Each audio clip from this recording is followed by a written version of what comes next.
So as you guys can probably read from the title, today we are playing with our brand new GT Metals, and we are gonna get started right away here on hole 10 at Sri Selangor Golf Club.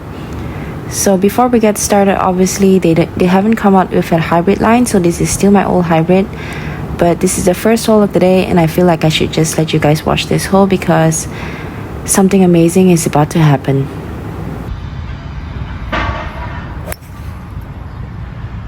I copied you. So obviously a pretty laughable moment there, almost cold topped it. Left ourselves here, which is honestly not a great position because everything past this bunker is completely downhill. So I was just trying to give myself a good chip here to hopefully still have a look for par.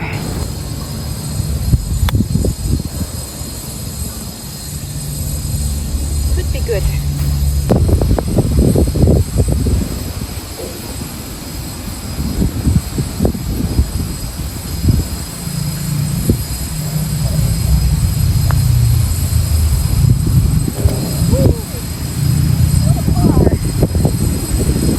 Obviously happy with that par there. Moving on to hole 11, a par 4.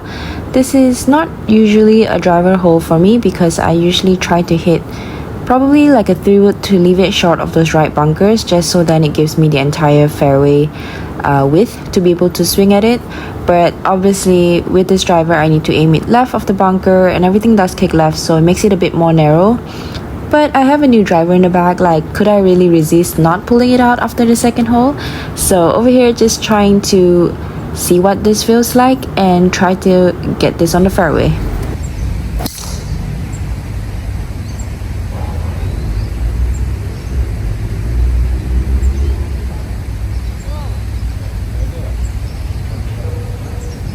Not a bad first shot.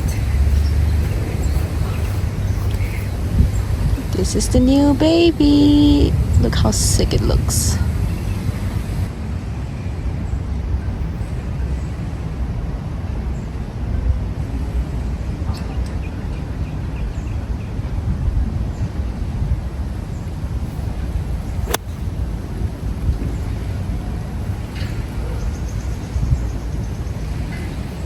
Didn't hit a bad shot there. I had 93 yards. Was trying to carry it 90 to get to that slope.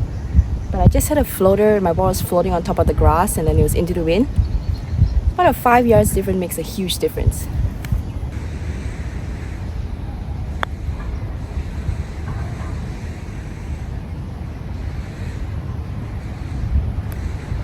Good speed, but not enough break. So the next hole that we're playing is a par 3. It's playing 150 yards. The pin is in front today, so we do need to kind of carry the entire distance. I was a bit worried here because in the previous hole you can see that I was quite substantially short of the hole because of the wind, and like I said, my ball was kind of like floating on top of the grass. So over here I was hitting a 7-iron, but my 7-iron pretty much carries 150, so I knew that I couldn't go left of this pin because the water actually comes out further on the left side. So I think my tendency here was just to aim more right, especially as I felt the wind coming stronger. Then I just didn't really trust that I could hit anything left of this pin, so I ended up pushing it a bit right.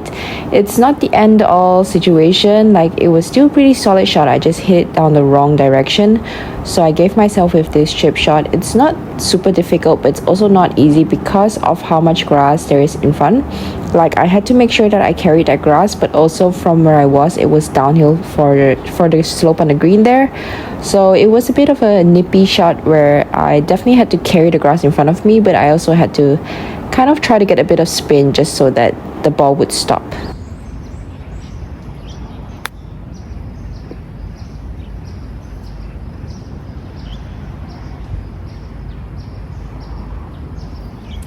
That was pretty bad. So immediately as soon as I made contact with the ball, I knew that I hit it too hard, but luckily our ball did manage to get a bit of spin. I didn't hit a bad shot, I just carried it too far and further than where I was trying to carry it, and that's why I knew that it was going to be too far. Past this hole there's actually a downslope, so luckily we didn't go too much further. If not, I would probably be left with a 30-foot putt. But we ended up giving ourselves this about 10 further left for par, much further than we were obviously anticipating, but still a good chance at it.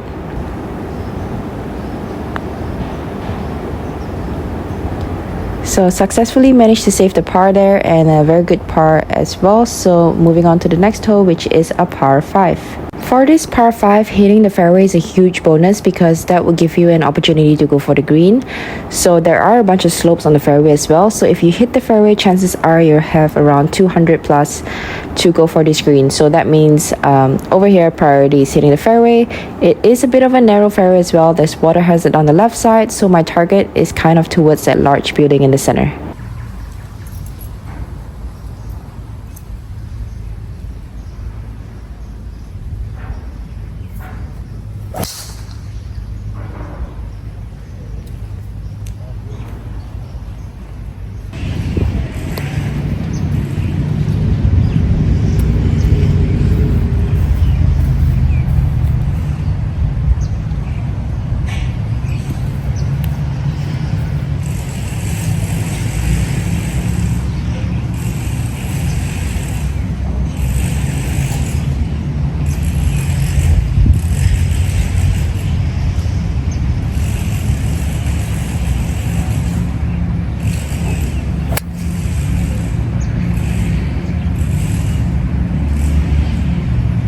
.220 yards there.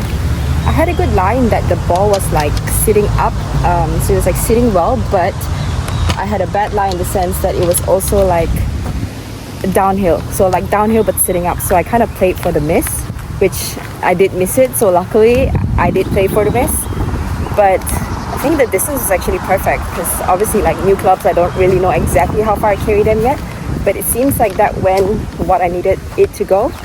So far so good.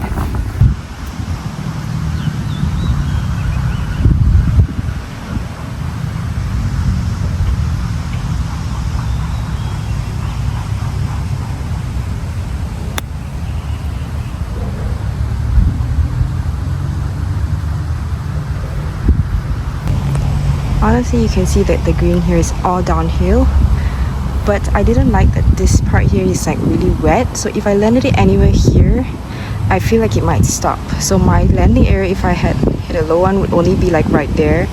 So I went for the higher one today, leaving myself an uphill putt. See if we can drain this one. Normally I always hit the lower one here just because there's like so much room for it to run out, but just because of that, like I felt like giving myself a putt would be better than leaving it potentially short and like in the grass there and having to chip again. So yeah, just a higher percentage shot for the day.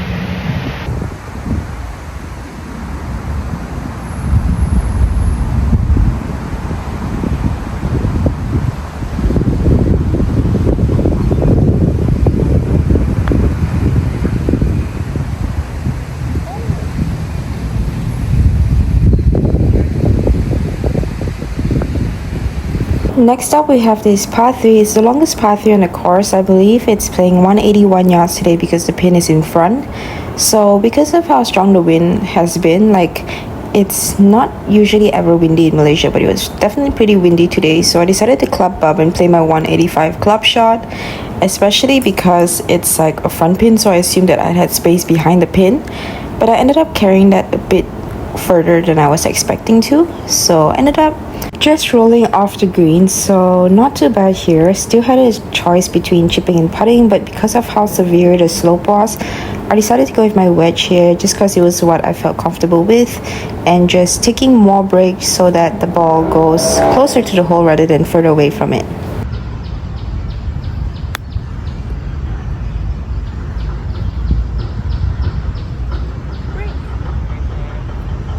Huge break.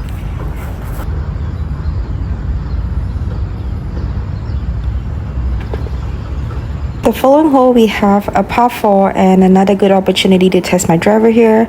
It's quite a narrow tee shot in that the more that you want to go down the slope, because it's quite a severe downhill slope with like quite a lot of different tiers. So the further you want to go down, the more left you have to hit it. So for me, I was kind of aiming at the apartment building that's right in the center, kind of right in between the two white tee markers in front of us, and just kind of going through that line. And I know that I play a little bit of a draw, but I don't play too big of a draw with my driver, so just anticipating a baby draw here.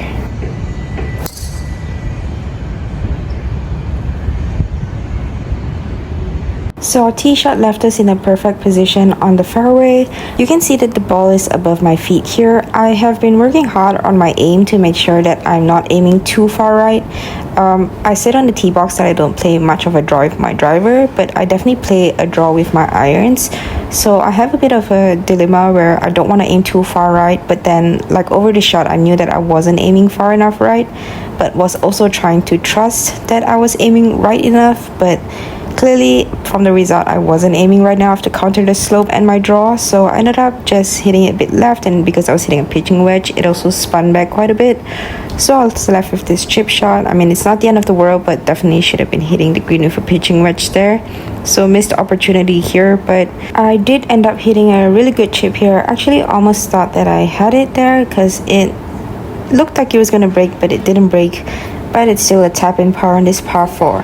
The following hole we have this par 4, which I always say this every time I come and play on this golf course, but I always remember this hole as the hole where I mentioned aiming at the lamppost because that's like the ideal aim, and then I hit it like straight into it. So if you guys remember that vlog, this is that hole. So welcome back. So we're from the blue tee box, so we can still aim right at the lamppost.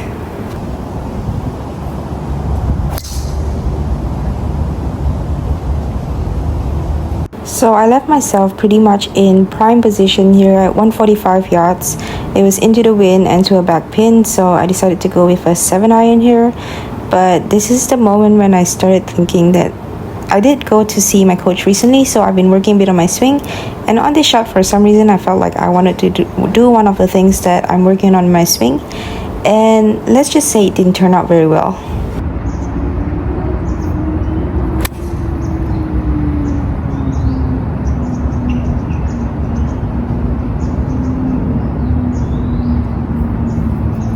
Really bad.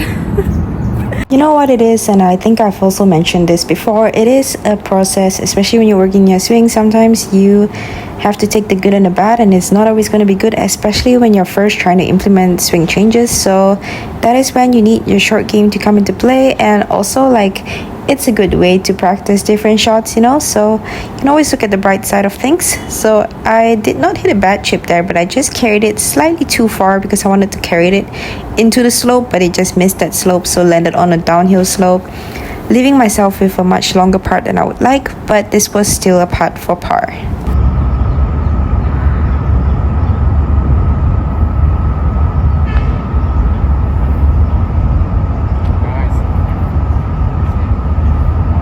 So we have reached hole 17, which is again a bit of a tricky drive because if you don't hit a cut, it kind of gets a bit narrow. So as you can see, the trees are overhanging on the right side, so it's quite impossible to play a draw on this hole. But for me, I decided that since I have this new driver, I don't know if I can play around with it in terms of shapes yet. So I decided to just play my natural shape because the worst thing that's going to happen for me if I hit it straight, it's going to run out fairway. So I figured for today, that would be the best option.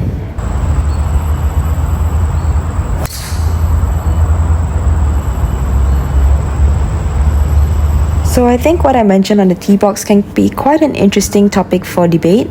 As you can see for this hole, my straight / baby draw didn't get me into any trouble. In fact, I have a straight angle to the pin. The only difference is that I'm in the rough versus on the fairway, and I might have a bit of a longer shot into the screen versus if I hit a cut. However, I think that in many situations, unless you hit the ball really long ways, you're not really going to have to shape the ball both ways on the golf course very often. And in my personal opinion, it's better to master one shot than to try to master all the shots and not be able to pull off any of them perfectly. So for me, instead of trying to focus on learning how to play a cut, for me, if I play a cut, I can play a cut. However, most of the time my cut starts a bit right and then fades versus starting on line and fades. So I don't necessarily like that, and I don't really see that shot with my eyes either. So most of the time for me, growing up playing draws, I've always just been more comfortable playing a draw or a straight shot versus hitting a fade. And there's very few situations where I really pull out a fade unless I really necessarily have to, or I feel like if not, there would always be another option to maybe hit a shorter club. So what do you guys think? Do you guys think that you need to be able to master both shots, or is mastering one shot better than trying to master every single shot in the bag?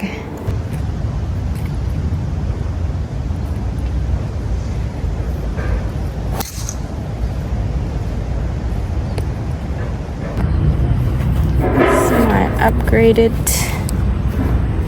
3 wood and 7 wood.